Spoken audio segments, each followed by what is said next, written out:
beri nama pedang ini Naga Puspa.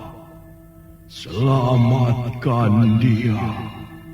Jangan sampai jatuh ke tangan pendekar berwatak jahat.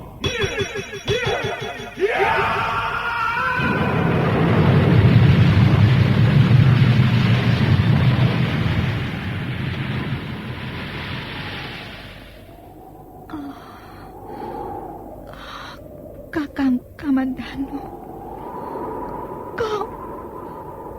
kau masih juga tidak percaya bahwa aku mencintaimu. Mesin, maafkan aku, Mesin. Mesin. Mesin.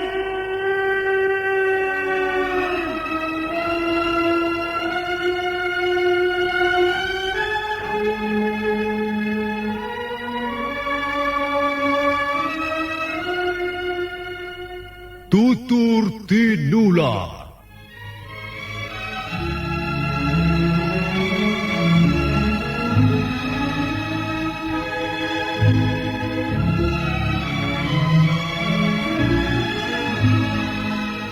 Sebuah sandiwara radio serial, produksi Sanggar Cerita dan teater Sanggar Prativi.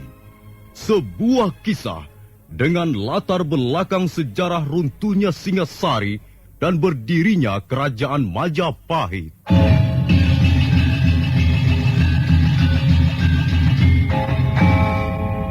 Sandiwara ini didukung oleh pemain-pemain radio yang sudah ternama. Ferry Fadli, Ivone Rose, dan Eli Ermawati.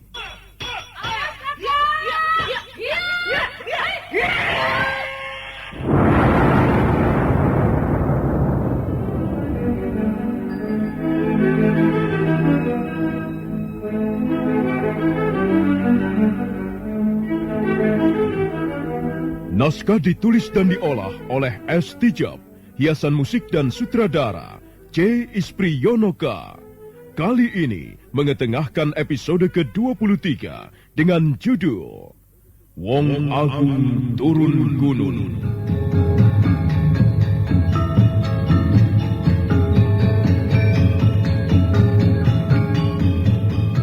Dalam seri ke-669 ini didukung oleh para pemain Renet sebagai Ayuandira, M. Abud sebagai Arya Dwi Pangga, Anas Sambayon sebagai Nini Ragarunting, Tanpek sebagai Rapangsa, Rusli sebagai Patih Emban, dan Asdi Suhastra, pembawa cerita. Selamat menikmati.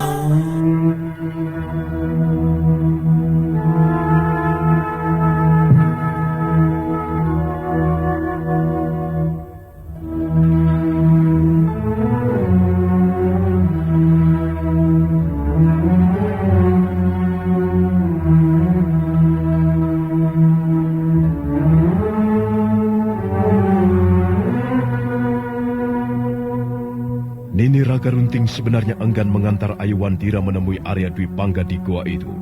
Tapi Ayuandira mengancam tidak akan jalan, tidak mau mengikuti Nini Ragarunting berpindah tempat, seandainya keinginannya bertemu Arya Dwi Pangga tidak dipenuhi. Sebab itu, dengan perasaan kesal, terpaksa diikutinya keinginan Ayuandira. Sesampainya di goa, Ayu langsung menubruk dan menciumi serta memeluk Arya Dwi Pangga kuat-kuat. Selamat tinggal. Ayu mau diajak pergi dengan Ragarunting. Ayu, kau akan pergi. Kemana, Ayu? Kemana? Entah, Nenek tidak menjelaskannya.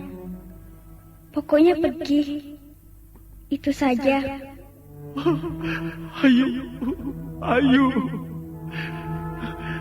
kini aku sendiri lagi. Tidak ada lagi yang mau menemaniku lagi. Maafkan Ayu ya. Sebenarnya Ayu masih mau di sini. bisa menemanimu, bermain-main bersamamu, bisa merawat lukamu. Tapi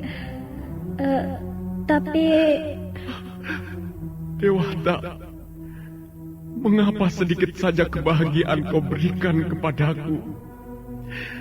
Apakah aku tidak boleh merasakan arti ketenteraman, kebahagiaan, kedamaian? Oh, kenapa siksa derita tidak kunjung padam dari lembaran hidupku? Kenapa? Ayo kita pergi. Jangan terlalu lama di sini. Tunggu dulu.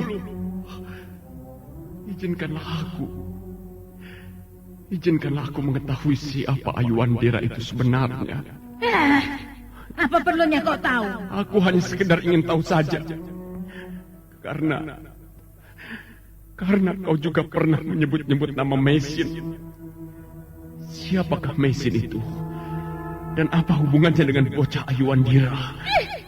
Sudah ku bilang apa perlunya. Kau tahu tentang semua itu, hah? Ayo, kita tinggalkan tempat ini. Tunggu. Aku bersedia mati dengan puas jika kau sudah menjelaskan siapa Ayuandira dan apa hubungannya dengan Meisin. Kau ini memang laki-laki tidak tahu diri. Apa kupingmu sudah tuli? Gembel jelek macam kau buat apa tahu tentang Meisin dan Ayuandira? Bocahku ini mau bergaul dengan lelaki malas seperti kau. Itu sudah untung tahu. Sekarang malah menuntut aku untuk mengatakan siapa Ayuandira dan siapa itu Meisin. Ayo, sudah cepat pergi dari sini. Tunggulah dulu. Aku ingin tahu siapa sebenarnya mereka. Karena aku pernah mengenal Meisin. Bahkan aku sangat mengenalnya. Kalau benar Meisin yang kau katakan itu adalah Meisin yang aku kenal, maka ada kemungkinan Ayuandira adalah anakku.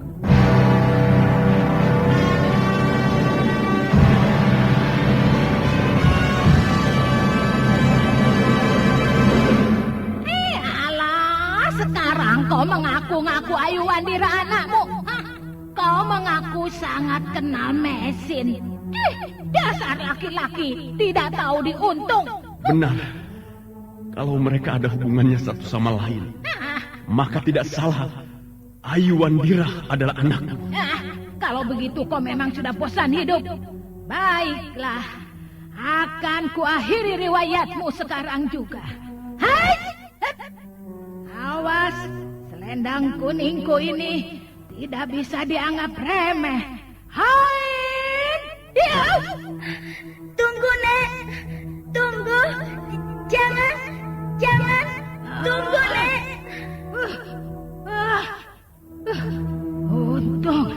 Untung sekali kau.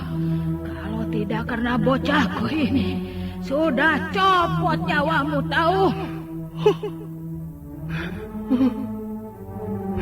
Jeritan kecil Ayuandira berhasil menahan gempuran selendang kuning Nini Raga Runting. Dwi Pangga menunduk sedih. Hatinya serasa terpukul. Betapa tidak, dia merasa bahwa Ayu adalah anaknya yang terlahir dari rahim Meisin. Nini Raga Runting tidak peduli lagi dengan keadaan Arya Dwi Pangga. Ayuandira segera diraihnya, dibawanya pergi meninggalkan gua itu. Tanpa menoleh lagi ke belakang, Nini Raga Runting terus menyeret Ayu keluar dari goa. Ayo, kita tinggalkan gua terkutuk ini. Gembel tengik itu mengaku-ngaku kau sebagai anaknya. Ayu, anakku. Anakku, jangan tinggalkan aku, ayahmu. Hati Arya Dwi Pangga pedih. Dia merintih. Dicobanya memanggil-manggil Ayu dengan sebutan anakku. Tapi Nini Raga Runting terus membawanya pergi sampai tak kelihatan lagi dari mulut goa.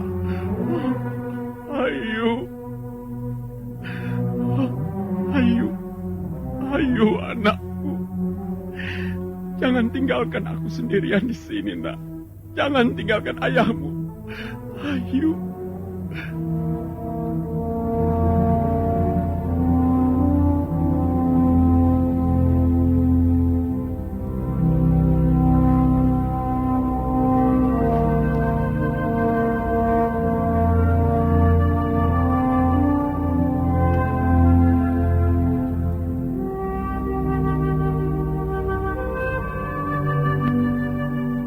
Kita tinggalkan Arya Dwi Pangga yang sedang menangis, merintih, menahan pedih hatinya ditinggal oleh Ayuan Dira di gua kecil itu.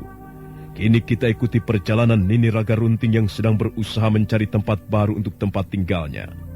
Sepanjang jalan, Ayu tidak menampakkan wajah cerah. Dia masih saja terus memikirkan nasib orang yang pernah ditolongnya di gua itu. Nini Raga Runting kesal.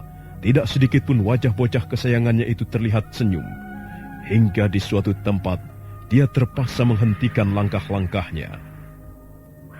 Ayu, kenapa sepanjang jalan kau kelihatannya diam saja? Apa kau masih saja memikirkan orang gendeng itu? Hah? Kasihan, Nek. Dia sendirian di goa itu. Kalau kita tinggalkan seperti ini, lalu siapa yang memperhatikan makannya? Siapa yang akan menghiburnya? Siapa yang akan mengajaknya bicara? Dia kesepian, Nek. Alah, apa pedulinya? Dia itu laki-laki gombal amoh. Jangan percaya omongannya. Kau bocah cerdas, bocah ayu. Tidak pantas punya orang tua seperti dia. Nek, dia orang menderita. Dia buta dan miskin. Kenapa Nenek Raga Runting malah mencaci dia? Ayu, kau ini anaknya Mesin. Dengar, Mesin. Anaknya orang pintar dan cerdas. Tidak seperti orang itu. Dia kan gila. Gila itu tidak waras. Nah, apa kau mau punya orang tua seperti dia? Wong gemblung, laki-laki edan, laki-laki pemalas. Kalau Ayu anaknya Ibu Mesin, lalu siapa ayahnya Ayu? Kalau punya ibu, kan tentu saja punya ayah. Alah, itu soal gampang. Sipil. Ayo kita jalan lagi saja. Nek, Nenek Raga Runting belum menjawab pertanyaan Ayu. Pertanyaan apa? Siapa ayahnya Ayu? Aku kan sudah bilang.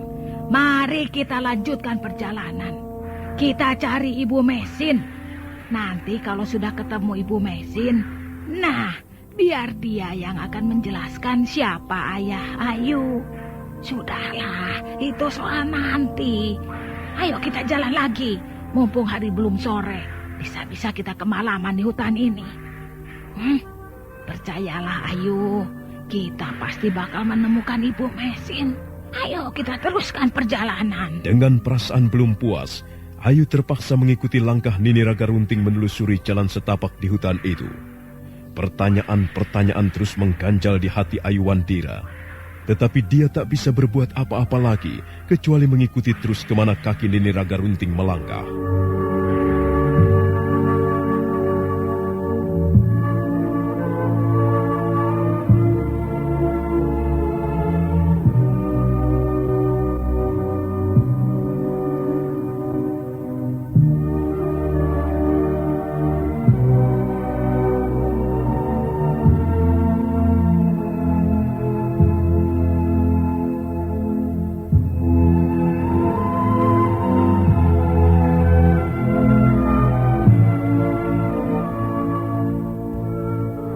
Sementara itu, Arya Dwi Pangga yang sudah buta masih terus berusaha mengejar Ayuan Dira sebisa-bisanya.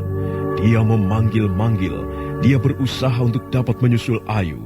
Dia berjalan terseok-seok, menggapai-gapai, jatuh dan bangun lagi. Ayu, Ayu, aku ayahmu Ayu. Tunggu, tunggu Ayu.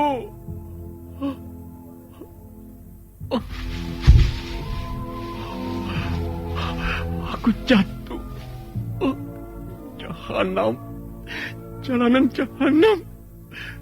Kakiku tersandung akan melintang. Buh! Aku bisa berdiri lagi. Ayo! Ayo! Tunggu, nak. Ini aku, ayahmu. Tunggulah aku, ayahmu ini, nak. Tunggu!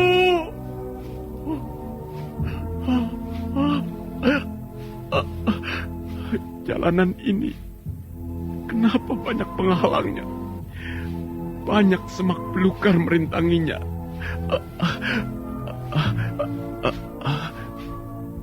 Arya Dwi Pangga terus melangkah menggapai-gapai. Dia ingin menyusul Aiwandira yang sudah jauh meninggalkannya. Biarpun langkahnya tak beraturan, meskipun kakinya menginjak onak dan duri, Dwi Pangga masih terus menyusul Aiwandira. Ayo, ayo, jangan tinggalkan ayahmu, nak.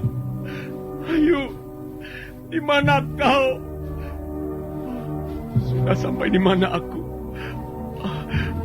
Ayo, tunggu aku, ayo.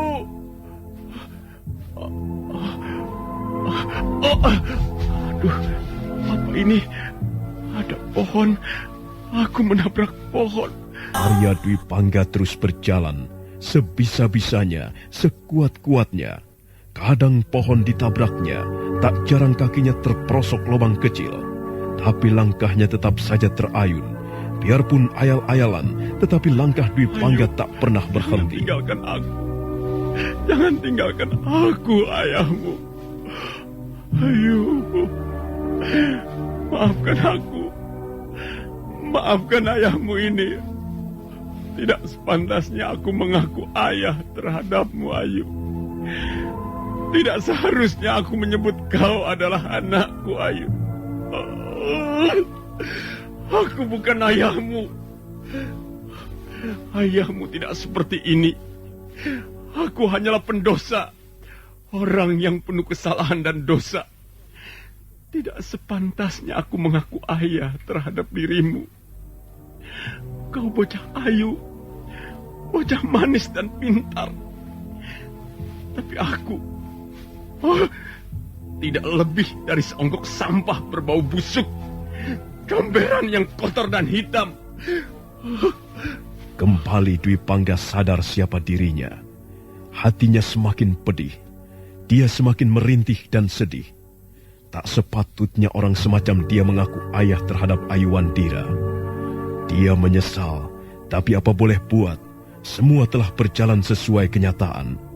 Sambil tetap menyesali diri, Arya Dwi Pangga tak berhenti melangkah.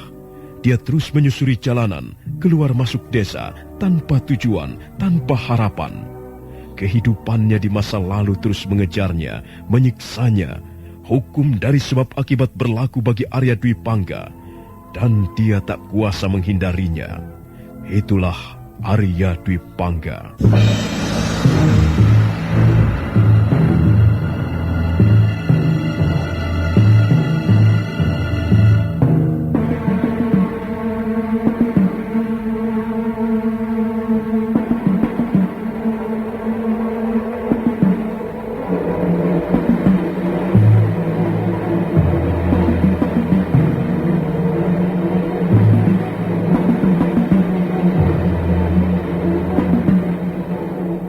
Sementara itu, di kaki Gunung Tengger nampak debu mengepul memenuhi udara.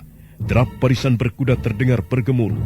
Mereka adalah prajurit-prajurit Majapahit yang dipimpin Rapangsa untuk mengejar buronan bernama Patih Emban.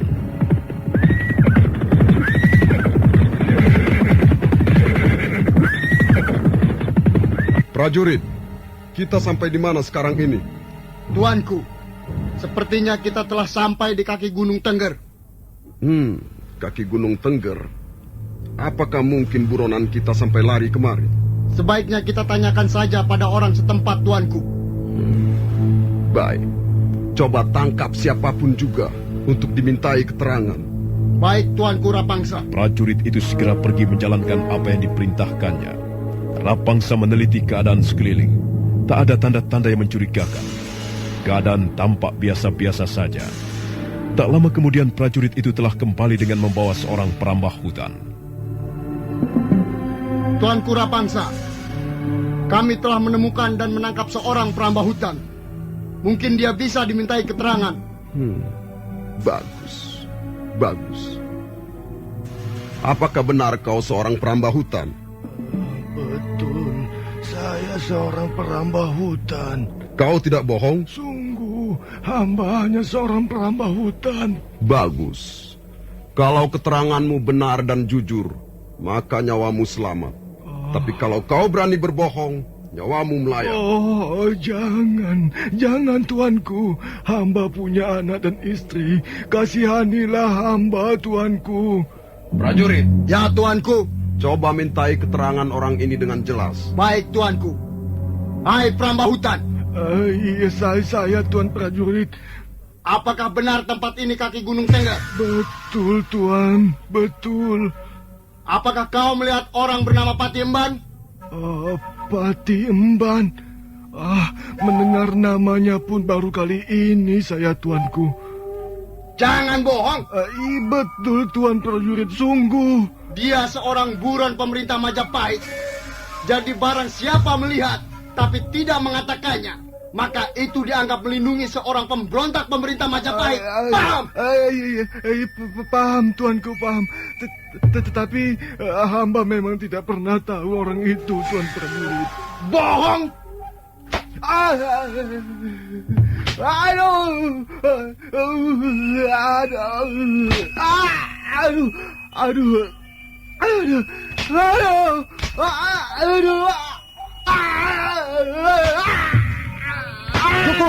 Cukup prajurit.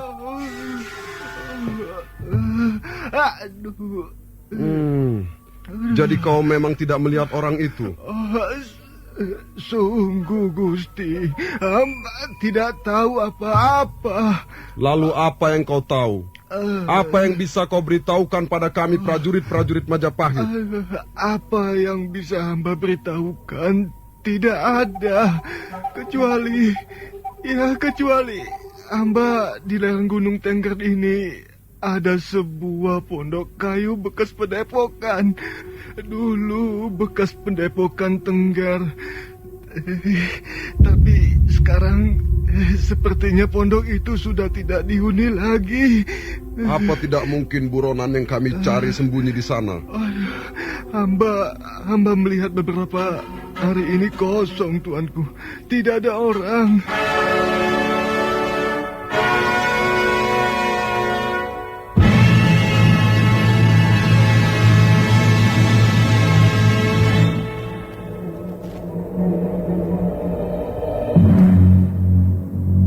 Kita tinggalkan Rapangsa dengan prajurit-prajurit Majapahitnya yang tengah menanyai seorang perambah hutan.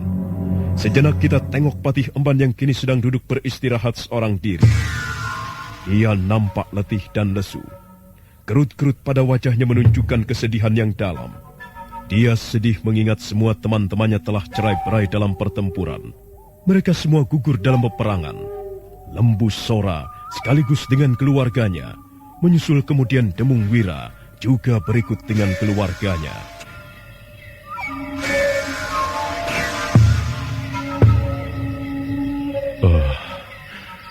Gusti Lembu Sora. Mengapa Gusti harus mengalami nasib tragis seperti itu? Mengapa Gusti tetap bertahan pada pendirian Gusti yang murni? Tikus Ramapati memang tidak boleh diberi ampun. Tapi bagaimana aku harus membalas sakit hati Gusti?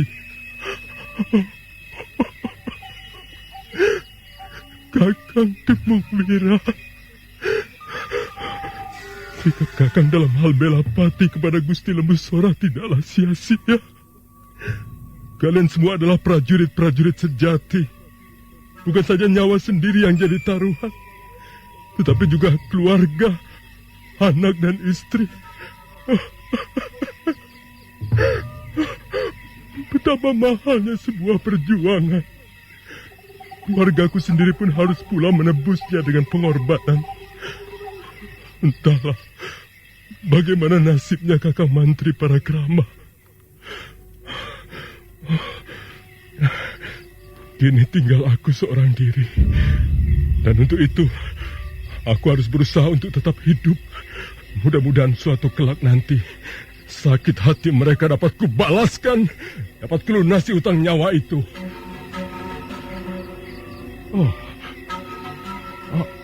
Aku seperti melihat kedip nyala lampu di kejauhan sana, di lereng gunung di atas sana. Mungkinkah di sana ada orang? Baiklah, aku akan menuju ke atas lereng itu.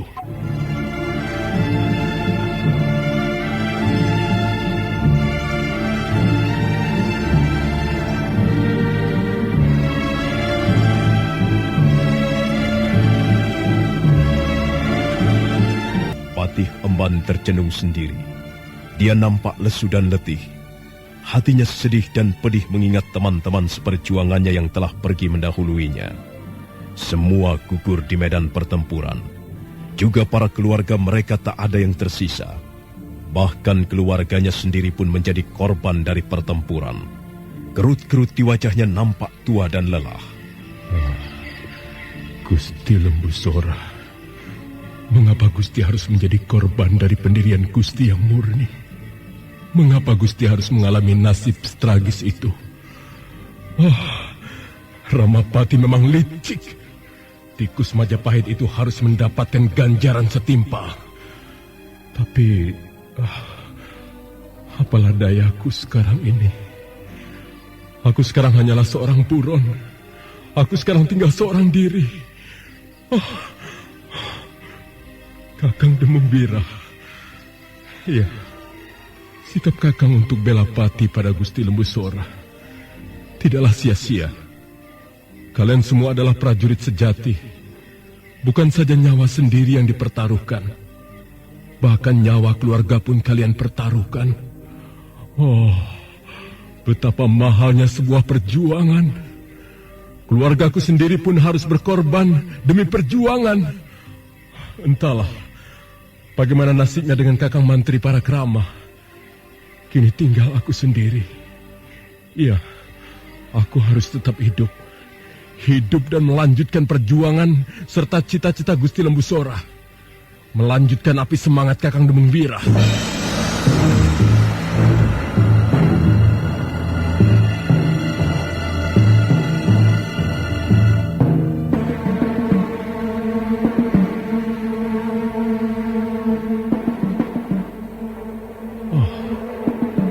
Aku seperti melihat kedip api di kejauhan sana.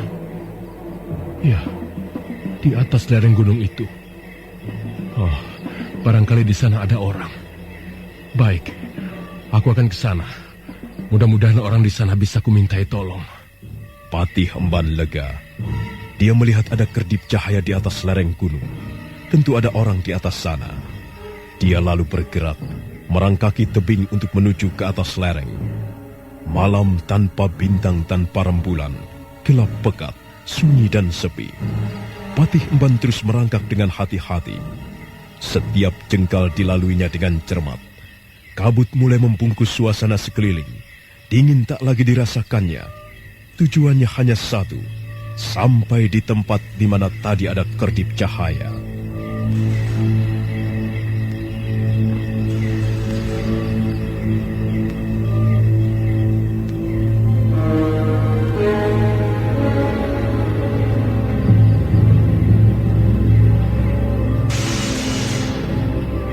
Akhirnya sampailah Patih Emban ke tempat yang dituju.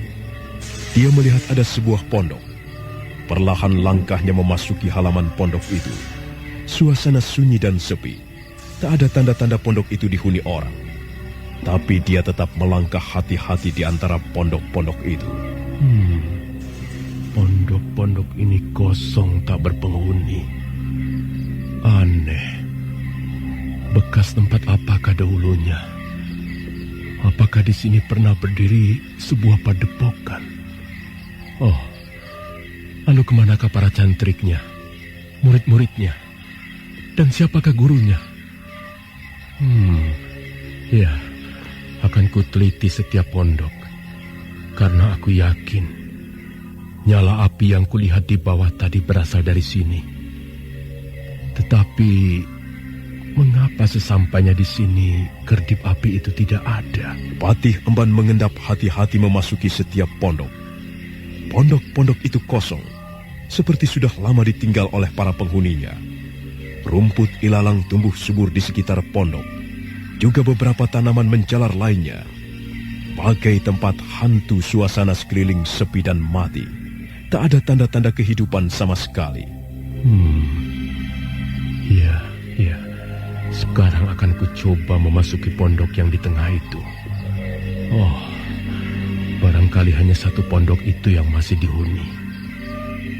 Oh, rumput ilalang tumbuh tinggi. Tanaman menjalar pun lebat sekali memenuhi halaman pondok. Jelas, di sini dulu pernah ada kehidupan yang tentram dan damai. Patih Emban memasuki pondok yang di tengah. Kosong. Sama dengan pondok lainnya, kosong dan sepi. Sarang laba-laba menggantikan penghuninya. Patih Emban kemudian hendak beranjak lagi, tetapi ada satu bangunan kayu di belakang pondok menyita perhatiannya. Di belakang pondok tengah ini rupanya ada satu lagi bangunan kayu yang belum kuperiksa. Oh, coba ku teliti. Nampaknya bangunan satu ini masih dihuni manusia. Kembali Patih Emban mengendap hati-hati menuju bangunan kayu di belakang pondok. Rumput ilalang pun nampak memenuhi pekarangan bangunan itu. Dan Patih Emban terhenyak. Oh, rupanya dari sinilah kerdip lampu itu. Ya, benar. Patih Emban lalu menuju pintu. Dia yakin sekali di dalam bangunan kayu ini ada penghuninya. Dengan tidak meninggalkan kewaspadaannya, Patih itu mulai menyentuh daun pintu bangunan kayu. Pintu telah dibuka. Patih Emban terkejut. Di sana nampak ada seorang tua tengah duduk sila bersemadi. Sepertinya orang tua itu tidak peduli pada siapa yang datang membuka pintu pondoknya. Dengan sangat hati-hati, Patih Emban mencoba menyapanya. Permisi. Maaf saya mengganggu. Apakah Bapak penghuni tunggal di sini? Laki-laki tua itu diam saja. Dia tetap terpekur dalam samadinya. Suara sapaan seperti tak pernah ada. Kembali Patih Emban coba menyapa sekali lagi. Permisi, Pak. Apakah Bapak penghuni tunggal di tempat ini? Maaf jika kedatangan saya mengganggu. Saya hanya numpang bermalam di sini. Itu pun kalau diperkenankan. Laki-laki tua itu tetap diam terpekur dalam samadinya. Dialah Wong Agung, guru Empu Tong Bajil dari Padepokan Gunung Tengger. Sudah lama beliau menetapkan diri untuk terus bersamadi sepanjang hidupnya. Para muridnya telah disuruhnya turun gunung. Tidak ada lagi Padepokan Tengger. Kini hanya Wong Agung seorang dirilah yang tinggal menetap di sana. Perguruannya telah dibubarkan.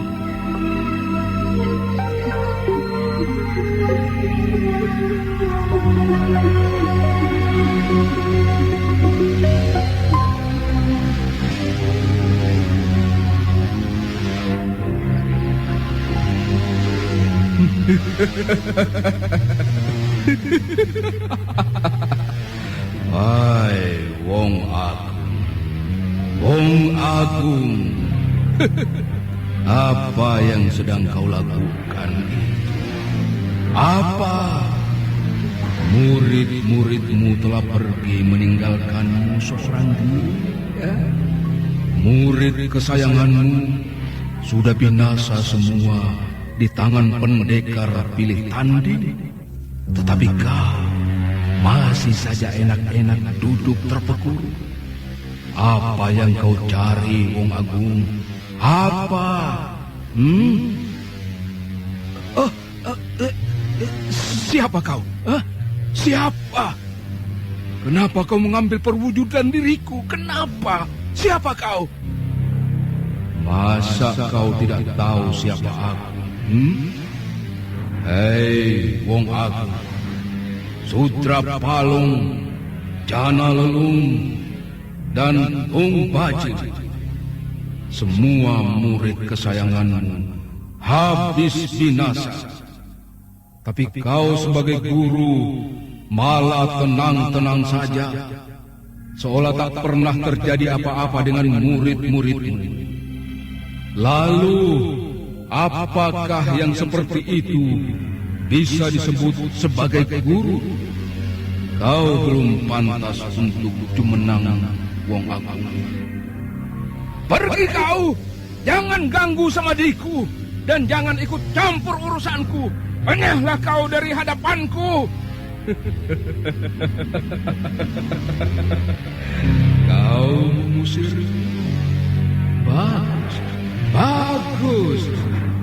Tapi berkali-kali kau usir, maka berkali-kali pula aku akan datang. Jadi percuma saja kau mengusir. Menghardiku, itu sama saja kau mengusir dirimu sendiri. Ya? Aku ingin bertanya padamu, Wong Agung. Sampai kapankah kau akan bersamadi seperti itu? Apakah sampai ajal menjemputmu? Atau menanti hingga berakhirnya kehidupan dunia ini? Jangan bodoh, Wong Agung. Sebagai manusia, kau belum lagi sempurna. Jika kau tak pernah mau turun gunung untuk menghayati secara nyata, apa artinya hidup di tengah masyarakat manusia? Kau selalu mengganggu sama diriku. Kau selalu membujukku untuk turun gunung. Apa sebenarnya maksudmu? Kau kesal, Wong Agung? Kau marah? Pergi kau! Pergi! Enyahlah dari hadapanku! Enyahlah! Bagus, bagus. Ternyata kau masih bisa marah. Itu bagus, Wong Agung. Bagus sekali. Itu pertanda bahwa kau memang belum pantas menangku. Belum pantas untuk duduk sebagai guru. Sebagai manusia pun kau belum sempurna. Karena kau belum pernah menghayati secara nyata arti dari hidup di tengah masyarakat manusia. Pergi kau! Enyahlah! Enyah dari hadapanku! Maaf, saya telah mengganggu Bapak. Tetapi maksud saya... Pergi kau! Pergi! Aku tak mau melihat siapa-siapa di hadapanku. Aku tak mau terima murid lagi. Pergi, ayo, pergi! Maksud saya tidak bermaksud ingin diterima sebagai murid. Tetapi kedatangan saya ini terus terang untuk mencari perlindungan. Saya sedang dikejar-kejar oleh prajurit-prajurit Ramapati. Mereka hendak membunuh saya. Tolonglah saya mencari perlindungan. Saya mohon Bapak tidak keberatan menolong saya. Enyah kataku, pergi. Jangan sampai tingkat kesabaranku habis. Kau mau pergi dari sini atau tidak? Tolonglah Pak, tolonglah. Karena hanya Bapak yang saya anggap mampu melindungi saya. Mereka hendak membunuh saya. Tolonglah Pak. Aku tidak mau tahu urusan manusia. Kau uruslah dirimu sendiri.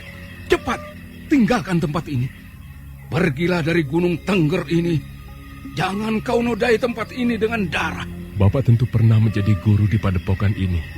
Mengapa tak ada belas kasihan sedikit pun pada saya yang sedang dikejar-kejar dan butuh perlindungan, Pak? Tolonglah saya. Apakah kau sengaja memancing-mancing kemarahanku? Ku hitung sampai 3. Kalau kau belum juga pergi, jangan salahkan aku. 1, 2, 3. Baiklah. Saya segera pergi dari sini. Patih Emban tidak menunggu lama lagi. Dia segera beranjak meninggalkan tempat itu. Tempat yang semula bisa diharapkan untuk tempat berlindung dari kejaran prajurit-prajurit Ramapati. Sekarang sia-sia saja. Dengan langkah lunglai Patih Emban keluar dari bangunan kayu itu.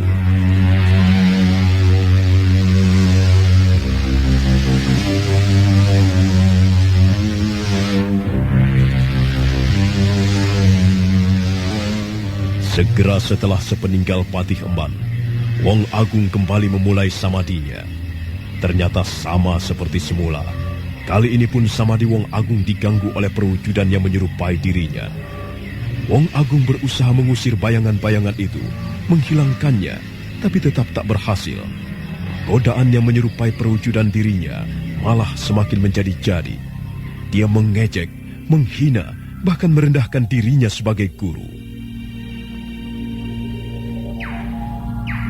Kenapa kau? Kenapa kau masih saja mengganggu samadiku? Kenapa kau tak juga mau enyah dari hadapanku? Wong Agung, mengapa masih tak percaya kalau kukatakan bahwa kau belum pantas menjadi jumenang, belum pantas duduk sebagai guru? Sedikit pun tak ada rasa belas kasihan padamu. Sedikit pun tak ada rasa tanggung jawab sebagai guru pada dirimu. Tetapi kau masih saja ngotot bersamaku. Lalu untuk apa?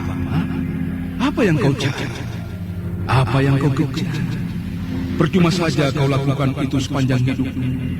Kalau dalam dirimu tak ada rasa kemanusiaan sama sekali.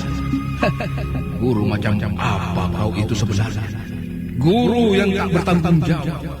Guru yang enggan menolong orang lain yang butuh pertolongan. Diam! Hentikan ocehanmu! Hentikan! Semakin marah, maka semakin tampak pula ketidaksempurnaanmu sebagai guru maupun sebagai manusia. Buat apa lagi berdiam diri di atas puncak menara Gading Gunung Tengger? Untuk apa kau sembunyi terus seorang diri seperti itu? Apakah dengan cara seperti itu kau akan merasa aman dari kejaran musuh murid-muridmu? Wong Agung, aku kasihan sekali melihat dirimu. Aku tak perlu belas kasihanmu.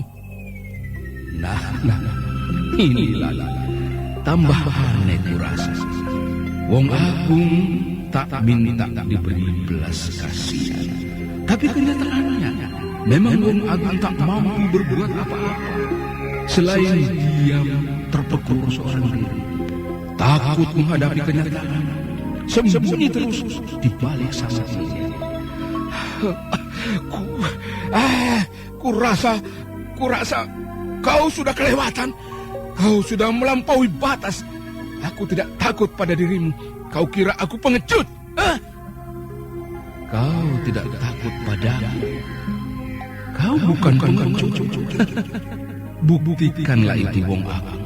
Ayo, buktikanlah. Kalau kau benar-benar tidak takut dan bukan pengecut, maka keluar dari Samadhi dan turun gunung.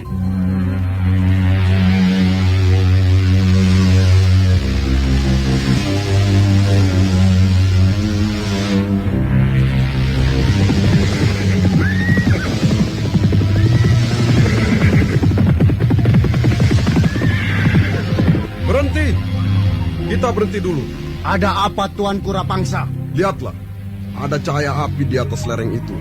Barangkali buronan kita sembunyi di atas sana. Tapi tempat itu sulit untuk dicapai, Tuanku. Goblok! Tinggalkan kuda-kuda kita di bawah sini.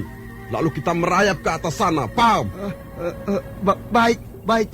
Baiklah Tuan Kurapangsa. Kita tidak boleh melepaskan buronan itu. Aku yakin pasti dia sembunyi di sana.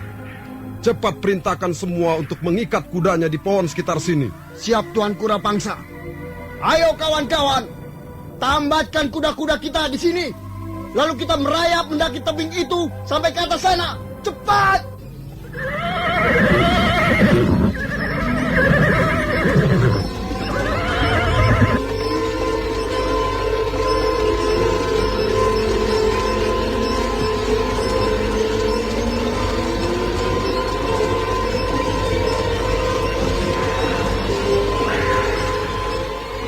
Malam dingin dan berkabut.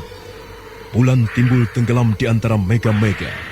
Suasana mencekam, sunyi dan sepi. Prajurit-prajurit Majapahit di bawah pimpinan Rapangsa segera menaiki tebing dengan merayap. Mereka jadi seperti lawah hitam yang menggelantung dan bergayut menuju sasaran. Sementara itu, tak jauh dari tempat para prajurit merayap, nampak Patih Emban berjalan lunglai di sebuah tikungan lereng. Rasa putus asa mulai mengalir dalam dirinya. Satu-satunya harapan untuk berlindung tak mau menerima dirinya. Dia berjalan tanpa tujuan yang pasti. Oh, harus kemana lagi aku mencari tempat berlindung? Tadinya aku sangat mengharapkan orang tua itu mau kujadikan tempat perlindungan. Karena aku yakin dia orang bijak dan punya ilmu ulah kanuragan tinggi. Tapi aku malah ditolaknya, bahkan diusirnya mentah-mentah. Apakah nasibku akan sama dengan yang lain? Apakah aku harus cepatnya menyusul teman-teman seperjuangan? Tuanku Rabangsa, itu buruan kita. Wah, celaka. Mereka memergoki. Aku harus lari. Tuanku, dia lari. Dia lari. Cepat kejar dia. Kejar dan tangkap.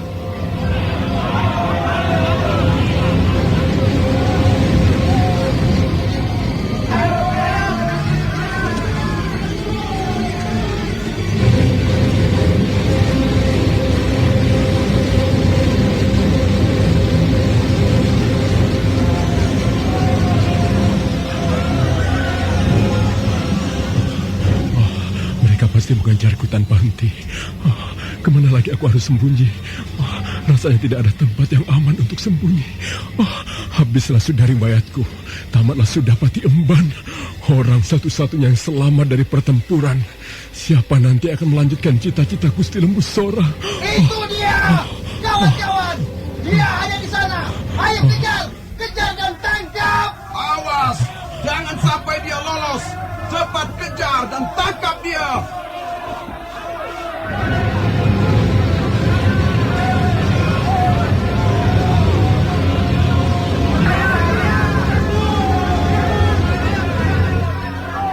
Rapangsa dan para prajurit yang dipimpinnya bagai orang kesetanan mengejar Patih Emban.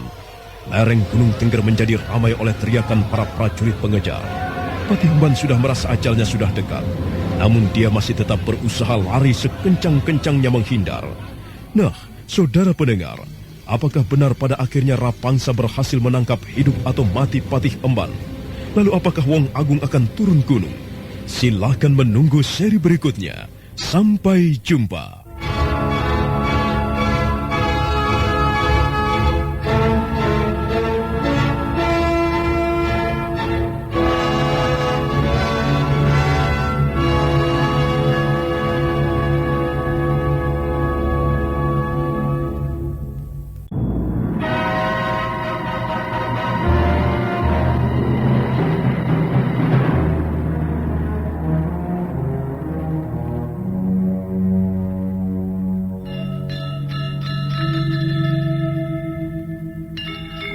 Beri nama pedang ini Naga Puspa.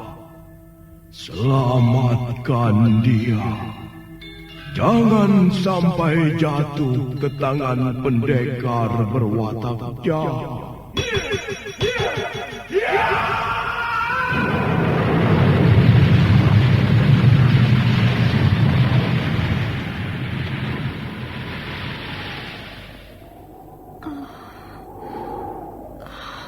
Kakang Kamandanu, kau masih juga tidak percaya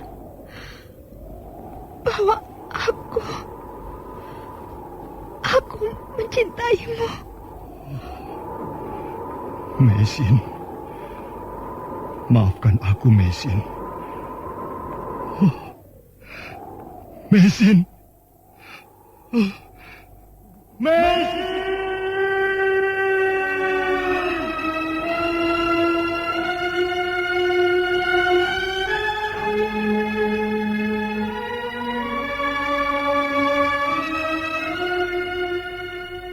Tutur Tinula.